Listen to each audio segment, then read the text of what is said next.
En primer lugar, muchas gracias a todos por venir. Gracias también a la organización por haber escogido la charla. Vamos a intentar que pasemos un ratillo bastante agradable.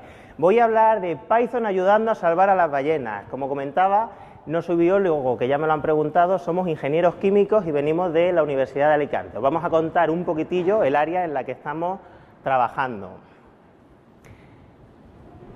El esqueleto, o digamos el hilo que vamos a ir viendo esta tarde, pues os voy a hablar de una pequeña introducción, un poquillo de teoría, algunos datos curiosos. Vamos a ver cómo el lenguaje puede ser útil en el área de diseño de biopolímeros. Finalmente, que creo que también es importante, os voy a comentar hitos que hemos conseguido ya en este campo y las cosas que hemos aprendido durante esta charla. Como tengo poco tiempo, veréis que no voy a entrar en mucho detalle en la parte del código, sino que es más para que veáis dónde podemos llegar, para que veáis lo que podemos hacer y generar en vosotros ese germen para que podáis utilizar las metodologías que nosotros estamos intentando implementar en la Universidad de Alicante. Pero bueno, comencemos. Como decía, venimos de la Universidad de Alicante, somos el grupo REMAN, Residuos, Energía, Medio Ambiente y Nanotecnología. Podéis seguirnos en Twitter, @Dioxinas. A mí me gusta decir que este grupito luego tiene unos subgrupos. A mí me gusta decir que yo soy la N de REMAN. ¿Por qué la N de REMAN? Porque trabajamos en nanotecnología.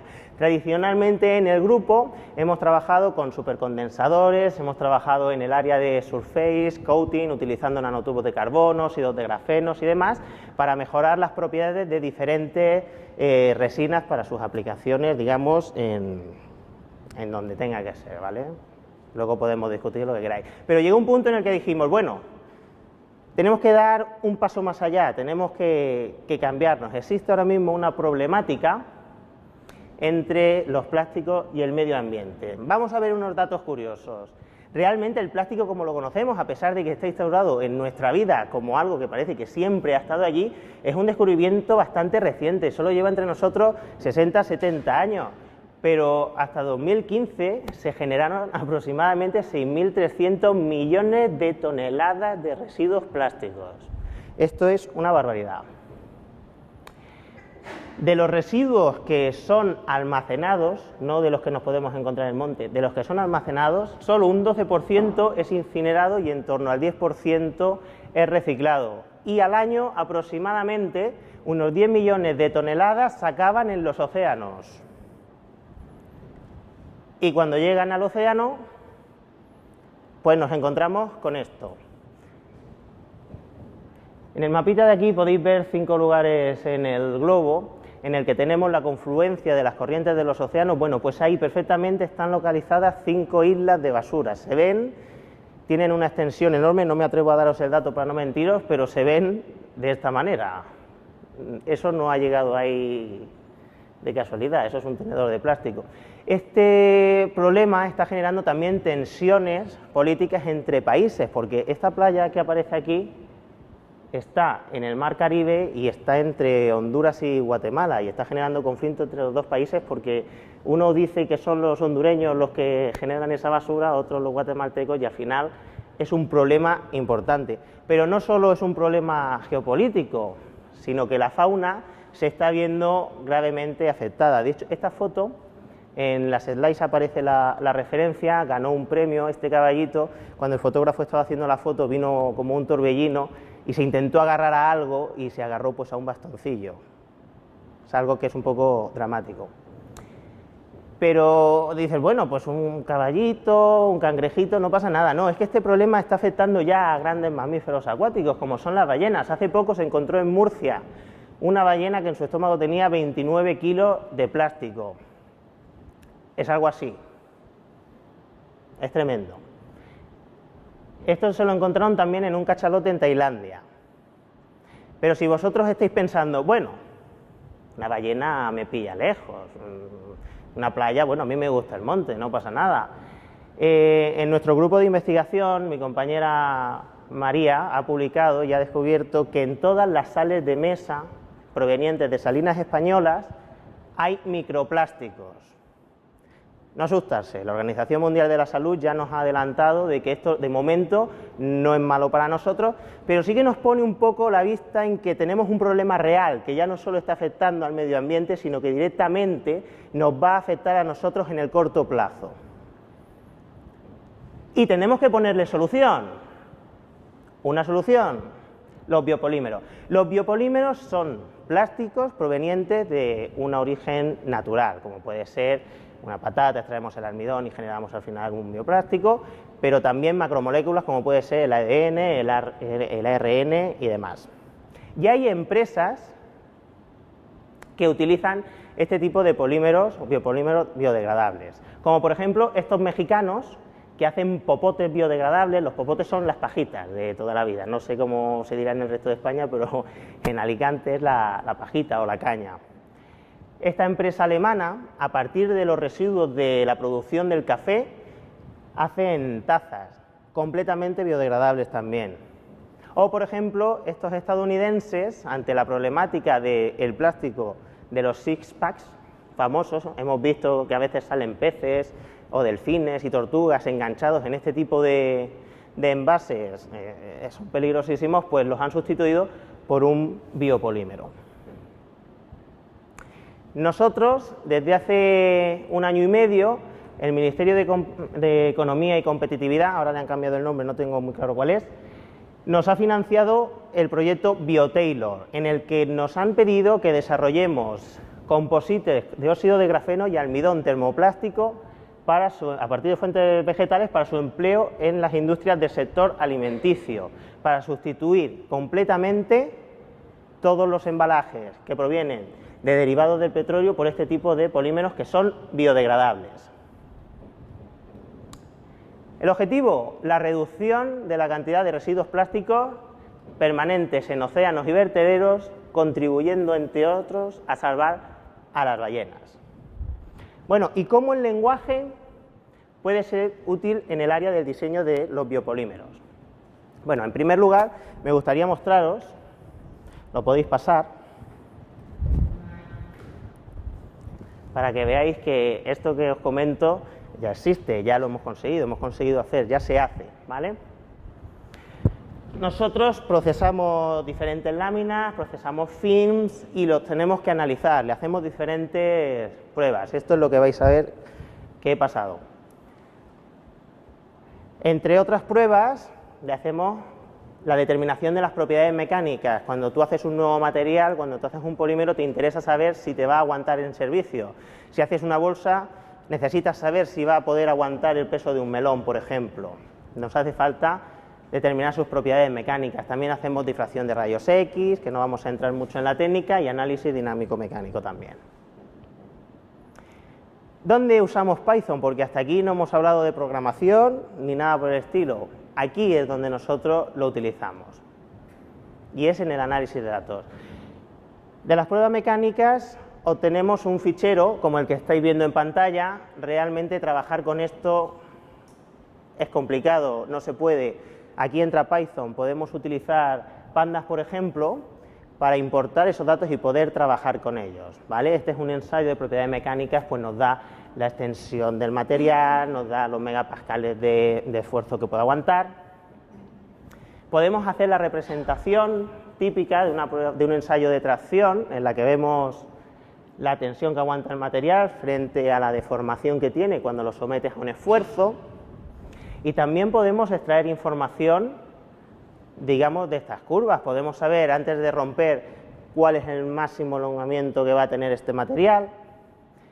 Podemos saber cuál es el esfuerzo máximo que va a aguantar ese material antes de colapsar. Y podemos determinar también el módulo de elasticidad del material, con lo que sabremos cuán rígido o cuán elástico es el plástico que hemos sintetizado. Y esto es muy útil porque nos permite adaptar el material a la aplicación que nosotros necesitemos.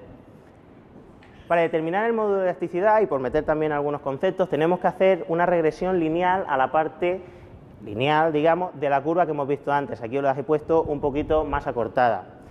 Para hacer esta regresión lineal podemos utilizar Python directamente la función laIngress, que nos va a dar la pendiente de la curva de regresión, nos va a dar la ordenada en el origen y también podemos comprobar el estadístico de R², que nos va a decir cuán de exacta, digamos, es esa regresión. Un 0,98, como veis aquí, creo que pone, bueno, un 0,98 quiere decir que en la zona que hemos hecho el ensayo tiene una dependencia lineal, con lo cual podríamos determinar el módulo de elasticidad ahí. Pero no sé si se ve bien cómo haciendo esto directamente entre dos puntos nos da un chorrete. Entonces tenemos que ir poco a poco determinando cuáles son los puntos entre los que hacer esa interpolación, digamos, esa regresión. Esto podríamos hacerlo uno a uno, pero bueno, somos programadores y podemos utilizar Python para que nos eche una mano y no funciona. Os lo enseño al final, ¿vale? Hemos hecho unos widgets interactivos aquí en los que podemos ir variando directamente los puntos para hacer esa regresión y ajustarla más. Al final la enseño. Otra de las propiedades que podemos extraer de las pruebas mecánicas es la tenacidad del material. La tenacidad del material se define como el área por debajo de la curva del ensayo de tracción y nos dice cuánta energía es capaz de absorber el material antes de romperse.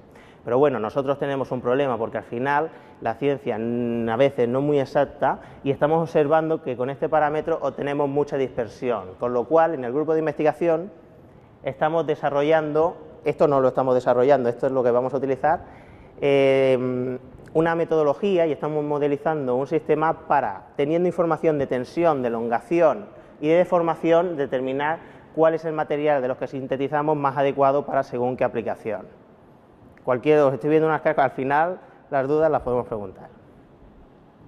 Entonces, podríamos representar los resultados obtenidos de los ensayos de los materiales que hemos sintetizado y podríamos decir, bueno, esta es nuestra tensión, nuestro módulo, nuestra elongación. Tenemos un triángulo y si calculásemos el área de ese triángulo, ¿no tendríamos un valor que será directamente proporcional a la tenacidad, que como decíamos era el área por debajo de la curva de ese ensayo a tensión? Pues podemos hacerlo. Podemos aplicar la ecuación de Herón y podemos utilizar la determinación de distancias en dos puntos en coordenadas polares y podemos calcular cuál será el área de esas curvas. Una vez hemos llegado a este punto, podemos hacer un modelado matemático para hacer una selección de materiales y utilizar, digamos, optimización no lineal y binaria para escoger, según nuestros criterios, para una bolsa, por ejemplo, que queramos que aguante una sandía, tendremos que decirle, pues quiero que aguante 8 kilos, por ejemplo. Entonces podremos escoger el material cuando tengamos ya muy bien definido este modelaje. La difracción de rayos X nos da información sobre la cristalinidad que tiene el material. Esto a nosotros nos es muy útil porque podemos saber de la formulación de partida que tenemos hasta que lo procesamos cuál ha sido la evolución, digamos, de ese material y nos da información sobre si finalmente va a aguantar o por qué se nos va a degradar un poquito antes o si el proceso de plastificación se ha llevado a cabo correctamente. Pero de nuevo volvemos a tener el mismo problema. Nosotros obtenemos la información en una manera que es poco entendible y de nuevo podemos utilizar Python para trabajar con ella. Este es un espectro típico de una difracción de rayos X de un almidón, de un polvo de almidón. Con Python podemos representar, podemos acortar para trabajar en, digamos, en el espacio que a nosotros nos interesa. Podemos hacer el ajuste de los puntos experimentales, podemos deconvolucionar la curva para determinar, digamos, cuáles son, dónde nos aparecen los picos y lo que a nosotros nos interesa para conocer, por ejemplo, cuán importante es esta interacción en el material. Como veis, no estoy entrando a lo que significa cada pico porque tendríamos que hacer una disertación un poco más extensa, pero si luego tenéis dudas sobre algo que no haya comentado, me lo podéis preguntar.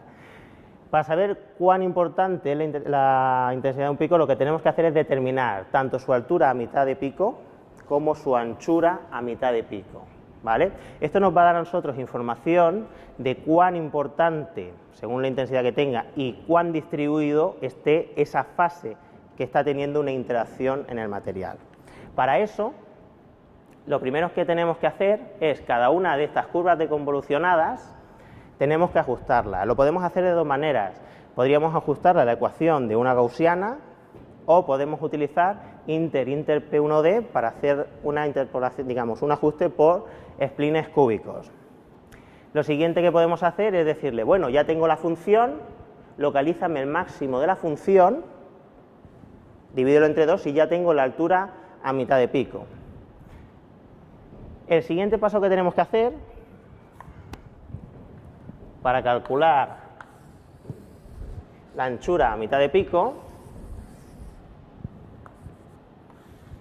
si nosotros tenemos localizado cuál es el máximo, le vamos a decir, bueno, la anchura a mitad de pico será dentro de mi función la imagen que tenga ese valor.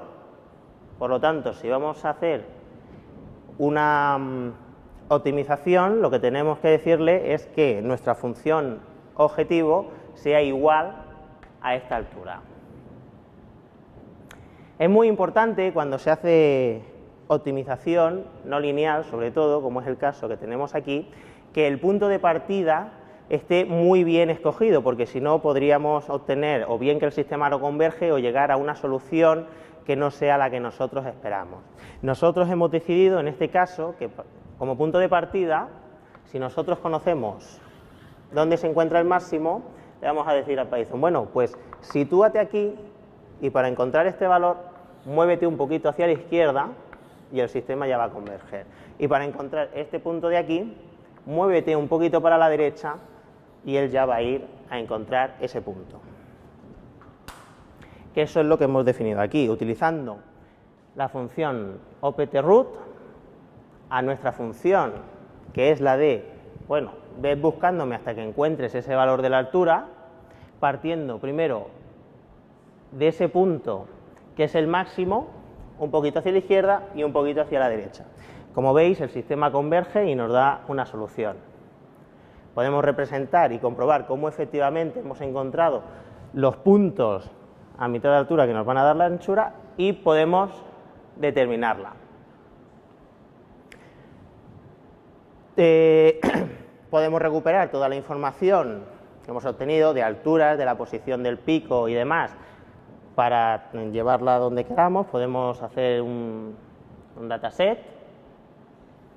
Y en cuanto al análisis dinámico-mecánico, sorpresa, de nuevo tenemos un archivo, en este caso de punto y comas, que no es muy legible. En este caso vamos a utilizar, no utilizamos pandas, para que veáis también que se puede hacer de otra manera.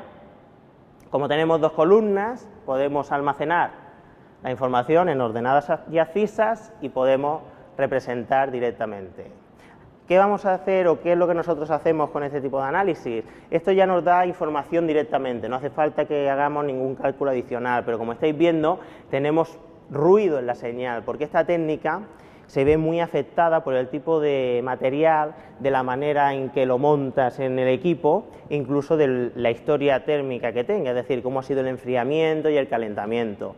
Al final, esta parte de aquí, con este ruido, no nos está dando información y lo que podemos hacer es suavizar estas curvas. Pues con Python nos permite pasarle un filtro y ya la tendríamos suavizada, se ve en rojo. Bueno, hitos conseguidos en este año y medio que llevamos de proyecto. Pues hemos conseguido publicar un estudio en Carbohydrate Polymers en el que hemos estudiado el comportamiento de films biodegradables a partir de almidón de patata, de PVA y de resina de pino, teniendo materiales que tienen, digamos, características similares al polietileno de baja densidad, con lo cual ya podrían sustituir perfectamente a las bolsas del Mercadona. En proceso, esta semana saldrá ya el de un estudio que hemos realizado también con diferentes tipos de almidón para comprobar cuál es el que mejor se adapta a este tipo de procesamientos. Hemos empezado ya a utilizar nanotubos de carbono, grafenos, variando las formulaciones para seguir persiguiendo adaptar los materiales a aplicaciones diferentes. Y en cuanto a congresos, aquí estamos en Málaga, pero este verano también hemos ido al Internacional de la Carbon porque hemos conseguido tener resultados iniciales muy prometedores cuando utilizamos nanotubos de carbono combinados con óxido de grafeno, utilizando líquido iónico para generar estos plásticos que os he pasado, y eso es algo muy novedoso, pues no existe mucha literatura y se están obteniendo resultados bastante interesantes. Aunque ha estado un poco lioso, ¿qué hemos aprendido aquí? ¿Qué es lo que hemos utilizado? Bueno, hemos aprendido a importar y acondicionar los datos al notebook y poder trabajar con ellos. Hemos utilizado DataFrame con Pandas. Hemos visto diferentes maneras de representación de estos datos y edición de gráficos. Habéis visto que cada uno pues tenía un formato, los títulos y demás. También hemos conseguido encontrar valores máximos y mínimos a diferentes arrays, a diferentes vectores. Hemos aplicado la regresión lineal por mínimos cuadrados, cuando hablábamos de esa determinación del módulo de elasticidad. El empleo de widget, que al final en un ratillo lo muestro cuando lo depure, y ya os lo voy a enseñar cómo se puede hacer. Y hemos dado unas brevísimas pinceladas, no sé si habrá quedado muy claro, sobre optimización y modelización. Y hemos encontrado las raíces de una función lineal, porque nosotros no podíamos irnos de esta PyConEx sin dar unas pinceladas de optimización, que es lo que hemos ido haciendo en otras ediciones. Pues aquí hemos dado también unas pinceladas y también una disminución del ruido en señales, aplicación del filtro de suavización. Toda la información, esto es un notebook, yo he intentado hacer una slide, he ido un poquitillo deprisa, lo vais a poder revisar porque va a estar colgado, se lo vamos a pasar al equipo audiovisual, y bueno, si tenéis cualquier duda o cualquier cuestión, aquí estoy, para lo que necesitéis.